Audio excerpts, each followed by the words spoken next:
আসসালামু আলাইকুম ওয়া রাহমাতুল্লাহ।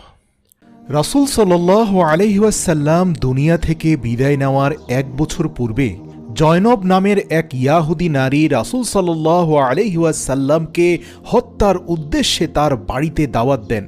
জয়নব নামের ওই ইয়াহুদি নারী ছাগলের গোশত দিয়ে রাসূল সাল্লাল্লাহু আলাইহি ওয়াসাল্লাম ও আগত সাহাবীদেরকে মেহমানদারি করেন। যখনই সকল সাহাবী খাবার খাওয়া শুরু করেছিল, এমন সময় মুহাম্মদুর রাসূলুল্লাহ সাল্লাল্লাহু আলাইহি ওয়াসাল্লাম চিৎকার করে সবাইকে এই খাবার খেতে নিষেধ করেন।